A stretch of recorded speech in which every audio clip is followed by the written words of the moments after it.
Las misericordias de Dios se renuevan cada mañana. Su voluntad es buena, agradable y perfecta.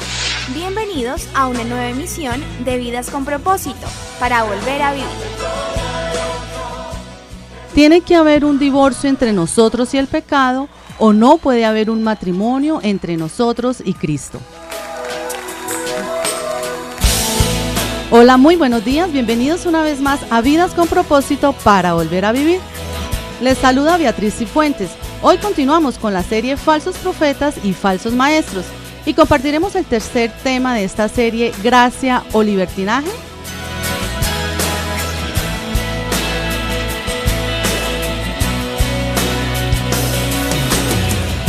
Tú nos creaste con un propósito. Gracia o libertinaje es el tema de hoy y nos acompaña como de costumbre nuestro pastor Ángelo Becerra, pastor de la comunidad Vida con Propósito, Iglesia de las Asambleas de Dios. Él es quien responderá al tema. Pastor Ángelo, buenos días.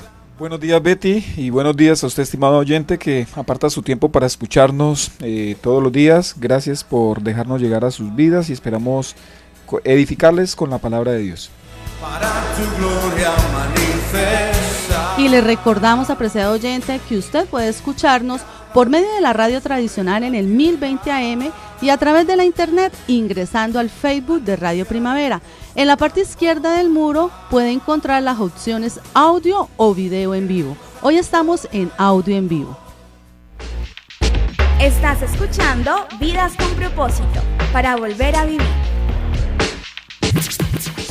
Pastor Ángelo, ¿por qué razón consideró este tema dentro de la serie Falsos Profetas y Falsos Maestros? O mejor, ¿cuál es la relación de este tema, gracia o libertinaje, con la serie?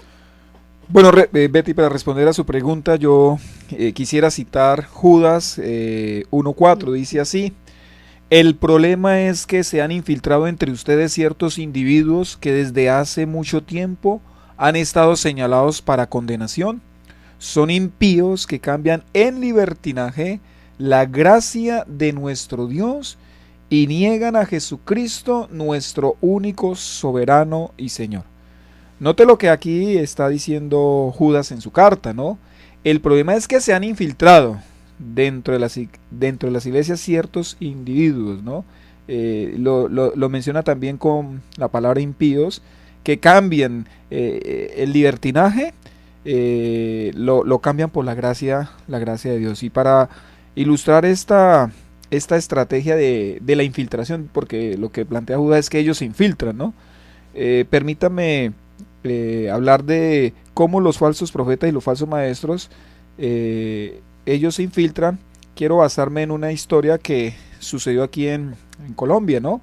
A finales del año 2015 se transmitió una noticia bastante importante, pues no solo para el gobierno colombiano, sino también para el mundo entero en aquella época, en ese momento, porque se dio muerte al narcotraficante apodado Megateo, pues en un legítimo combate que éste sostuviera con las Fuerzas Armadas de nuestro país, donde también participó la policía, el ejército y la Fuerza Aérea. Este señor estaba siendo buscado no solo por las autoridades colombianas, sino también por la justicia norteamericana. Ellos ofrecían $5 millones en recompensa a quien diera pues información sobre su paradero. Casi por 2 décadas, 20 años, imagínense, Megateo huyó de las autoridades y parecía casi imposible capturarlo o darlo de baja. Él fue el criminal más buscado en nuestro país, incluso mucho más que el mismo Pablo Escobar. Pero ese poder de corrupción tan alto a las mismas autoridades hacía que capturarlo pues fuera una verdadera misión imposible. De hecho, Beatriz, una comisión de fiscales y ejército hace varios años fue asesinada por completo cuando iban tras su captura. Agentes corruptos del extinto DAS habían informado a Megateo del plan y entonces este hombre pudo no solo escabullirse, sino también asesinar vilmente a estos funcionarios del Estado. Pero la policía colombiana entonces trazó un plan estratégico y bastante arriesgado para poder capturarlo. La policía infiltró a 2 personas en el círculo de escoltas muy cercano de Megateo para que dieran información precisa de sus movimientos y los lugares de ubicación. Fue así como después de 2 años de paciente seguimiento por estos 2 policías infiltrados, se pudo localizar y dar de baja a este hombre. Lo que la tecnología más avanzada no pudo hacer con este hombre, lo logró una estrategia antiquísima de la guerra, que es infiltrar al enemigo con personas amigas. Pastor Ángelo, ¿qué quiere decir que la infiltración sigue siendo una estrategia usada por el enemigo en los tiempos de hoy para dañar la iglesia desde adentro, al igual que en el principio del siglo? Bueno, es increíble, pero cierto. Muchos impíos desde los primeros días de la iglesia se han infiltrado dentro de la iglesia pues para destruirla. La única diferencia con los infiltrados en las guerras naturales es que estos dan información para ubicar al enemigo, mientras que los impíos infiltrados en la iglesia buscan es introducir enseñanzas y prácticas que destruyen la fe de los creyentes. Esa estrategia del maligno ha sido muy pero muy efectiva y es uno de los mayores riesgos pues que la iglesia tiene y a la cual se está exponiendo constantemente. Pero los impíos se infiltran en la iglesia de la misma manera que en la guerra natural. Ellos se asemejan a uno del equipo o bando infiltrado. Su infiltración tiene que hacerse de tal manera que se gane la confianza de la contraparte. Para lograr pues una infiltración exitosa se debe iniciar pensando, hablando y actuando como el enemigo. Luego el infiltrado pues debe ascender hasta las más altas esferas del poder del enemigo y así poder ejecutar su cometido. Por lo que vemos hoy en día en las iglesias, no son pocos los impíos infiltrados en la iglesia que han logrado escalar hasta posiciones muy elevadas.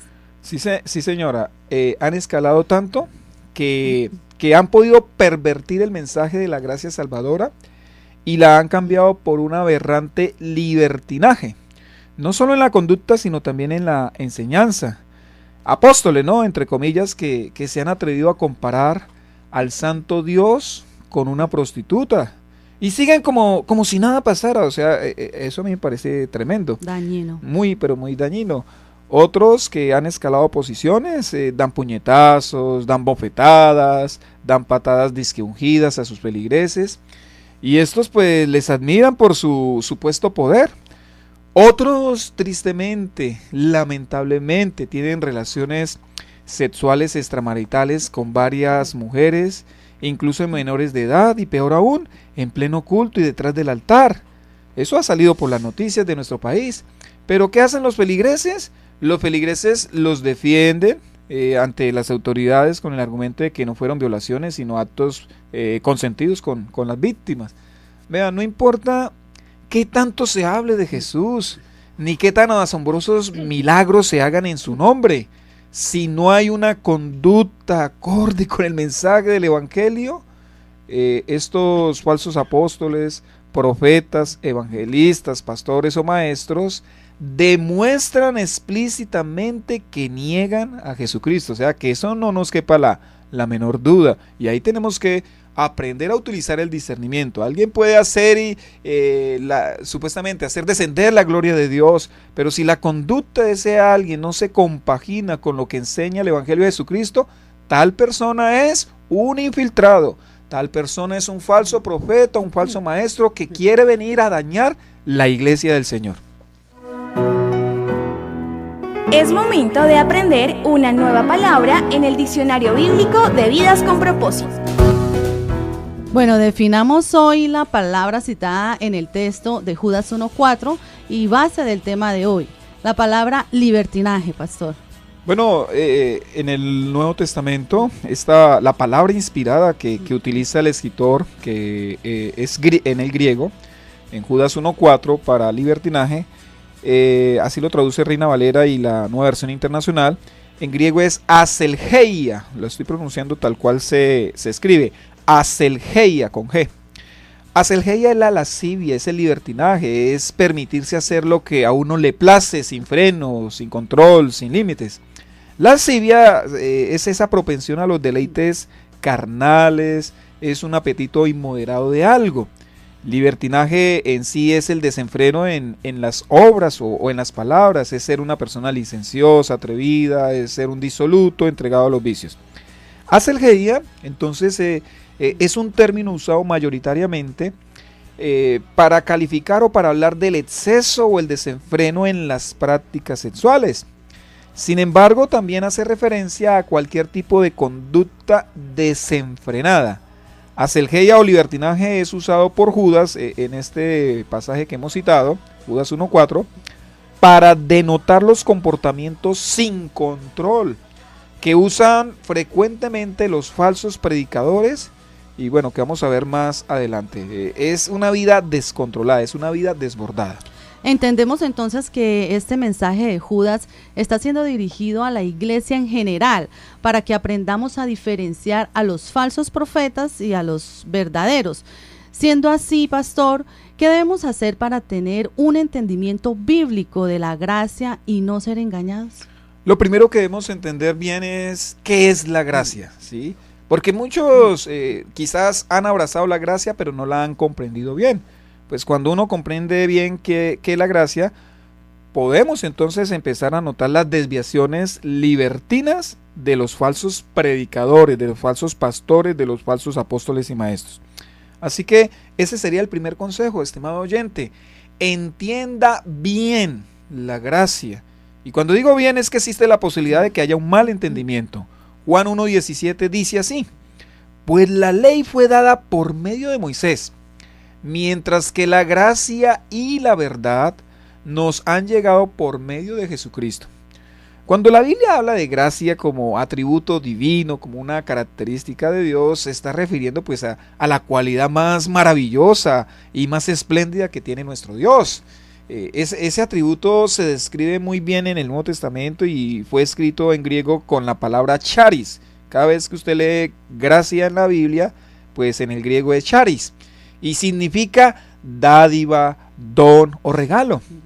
Aunque el ser humano solo da regalos a quienes lo merecen, esta palabra charis hace referencia a dar un favor inmerecido a quien no se lo merece.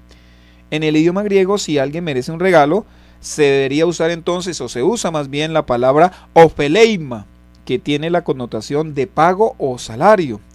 El charis o la gracia de Dios hace referencia a que Él nos dio el mejor regalo que existe sobre esta tierra, que se llama la salvación de la condenación eterna mediante la muerte del Señor Jesús en la cruz y su posterior resurrección.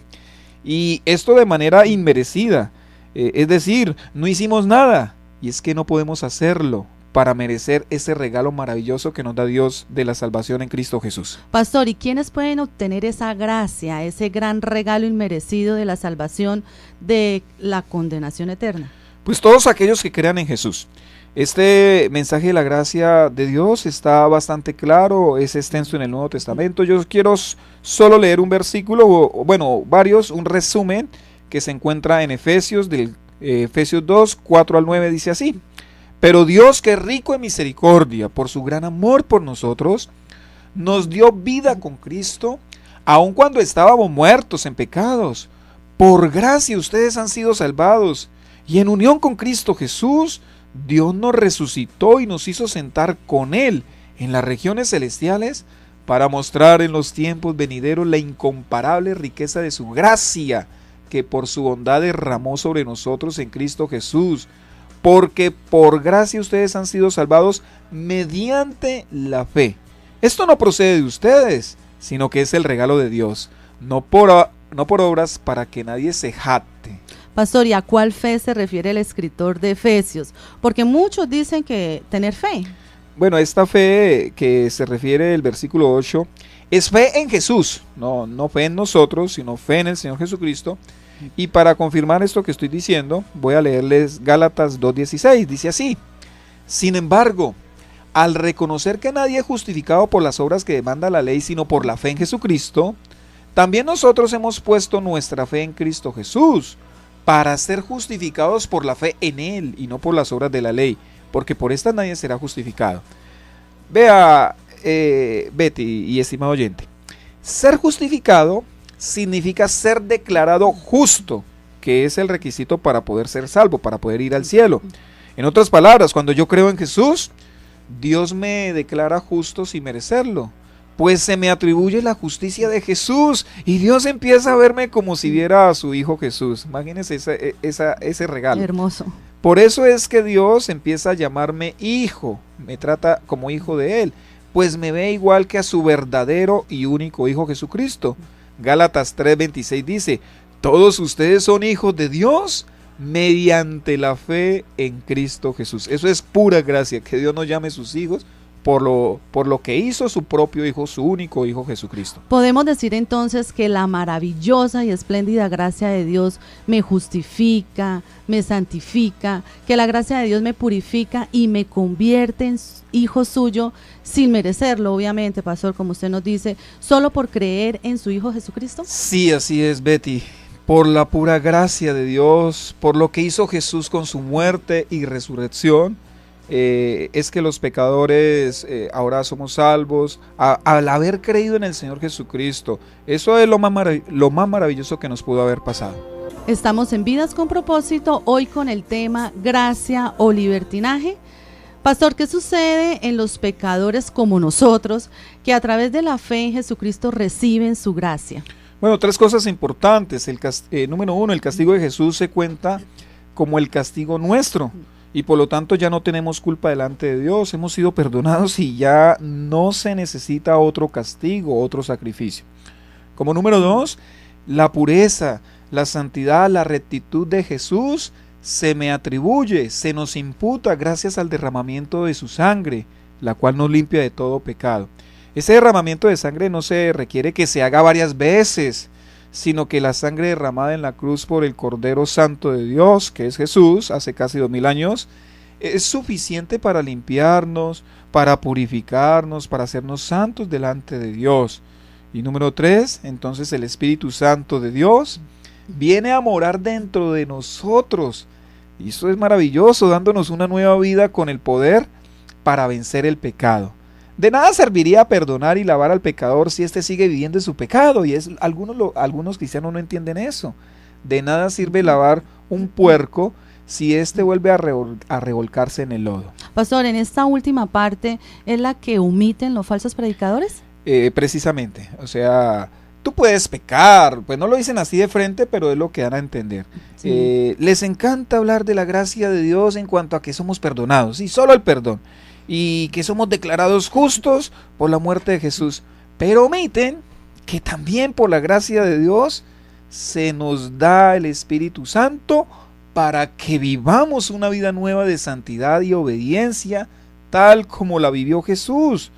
Por eso es que estos falsos predicadores terminan convirtiendo la gracia de Dios en libertinaje, haciendo y deshaciendo en la iglesia.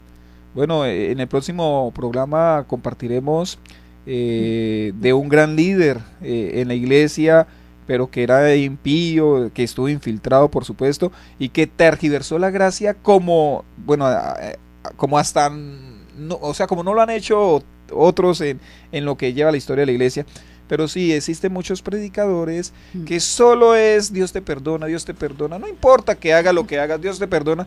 Pero no, o sea, tenemos que ser muy claros. La gracia nos da el poder para vencer el pecado. Para eso nos fue dado el Espíritu Santo. ¿Cómo puede ser que el Señor me perdona y yo sigo en el pecado y sigo en el pecado y sigo en el pecado? Ese no es el mensaje de la gracia de Dios. ¿Cuál es el peligro de malinterpretar la gracia bíblica, creyendo que es un permiso para pecar?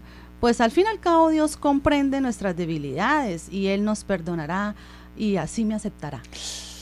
Vea, la gracia no es un permiso para hacer lo que nosotros queramos y para abusar del amor, para abusar de la misericordia de Dios, nada de eso. La gracia es la oportunidad que Dios nos da para que gratuitamente obtengamos el perdón, obtengamos la pureza, pero también obtengamos el poder para vencer el pecado y vivir entonces en obediencia plena a Dios. Si alguien cree que la gracia es permiso para hacer y deshacer, yo les recomiendo que se arrepienta, porque va por un camino peligroso que con toda seguridad le llevará a la condenación, lo va a exponer al infierno de fuego. Hay cristianos que piensan así, hay cristianos que piensan que, ay, como el evangelio es la gracia de Dios, yo puedo pecar y yo, ay, tengo esta debilidad, y resulta que la debilidad es la fornicación, la debilidad es el adulterio, la debilidad es la pornografía. No, hay que arrepentirse, hay que cambiar. Si yo he creído en Cristo Jesús, es imposible que me haya encontrado con Él y siga igual. En el versículo citado por usted de Juan 1:17 dice: pues la ley fue dada por medio de Moisés, mientras que la gracia y la verdad nos han llegado por medio de Jesucristo. ¿Qué significan estas palabras de Jesús, pastor? ¿Podemos interpretar que ya no está vigente la ley de Moisés? Lo que esto quiere decir es que el camino ahora para acercarnos a Dios no es la ley dada por Moisés, sino la gracia y la verdad que nos trajo nuestro Señor Jesucristo. Notemos que la gracia no llegó sola, sino que llegó también acompañada de la verdad, porque como dice, la gracia y la verdad vinieron por medio de Jesucristo. En el Nuevo Testamento se le llama verdad a todos los mandamientos de Jesús. Luego, gracia sin obediencia a Jesús es sencillamente incompatible. Por eso es que afirmamos categóricamente que quien recibe la gracia de Dios también recibe el poder para obedecerle a Jesús. Pero no es que primero haya obediencia para que luego haya gracia. No, primero es la gracia y luego viene como resultado la obediencia. La obediencia del creyente es una consecuencia de haber recibido la gracia. Esto es lo que se conoce en la Biblia como santificación. Y por eso Apocalipsis 22:11 dice así: deja que el malo siga haciendo el mal y que el vil siga envileciéndose. Deja que el justo siga practicando la justicia y que el santo siga santificándose. Cuando alguien ha sido declarado justo por parte de Dios, ese alguien empieza a cambiar, ese alguien empieza a purificarse. O sea, entender esa gracia de Dios no es solamente para salvación, que Él nos da por su gracia, sino también que Él nos ayuda en ese proceso de santificación, ¿sí? Mejor no pudo haberlo dicho. Así es. Quien es salvo comienza a ser santo, o sea, es algo inevitable, o sea, se da porque sí. Él mismo nos da esa gracia, sí. Pastor, ¿y qué es la santificación? Usted ha explicado pues en temas anteriores que la santificación es un proceso que dura toda la vida. ¿Quiere decir que nunca alcanzaremos la perfección en esta tierra? Sí, tal como lo está diciendo.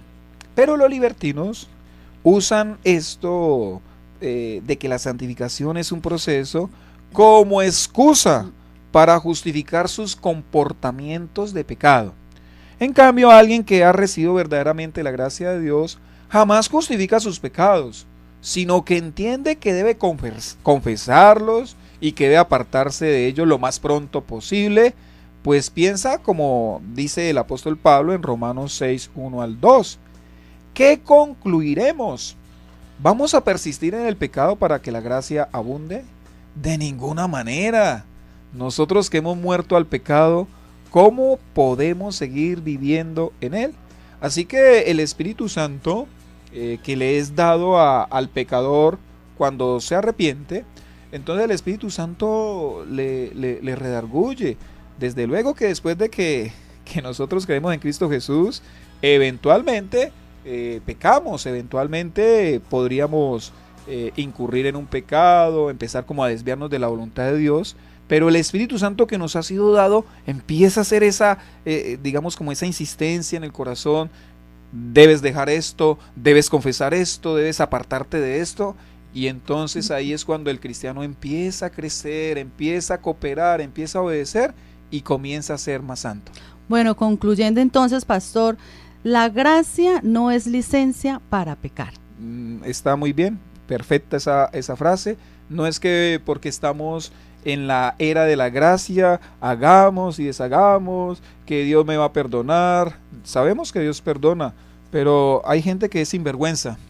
Hay gente que no quiere corregirse en su conducta pecaminosa y creen que Dios les va a bendecir y creen que podrán continuar con sus andanzas. Al que piense así, yo le diría: revise si realmente se ha convertido, revise si realmente usted es un cristiano auténtico. El verdadero cristiano se aparta del pecado. Estás escuchando Vidas con Propósito, para volver a vivir. El próximo miércoles continuaremos con la segunda parte de este tema, así que no se lo pierda aquí en el dial 1020 AM y por internet a través de radioprimavera.com. Apreciado oyente, si usted desea comunicarse con nosotros, llámenos al 310-2124-602. 310-2124-602. También puede escribirnos cualquier comentario a nuestro correo electrónico y gracias por escucharnos y que pasen un feliz día.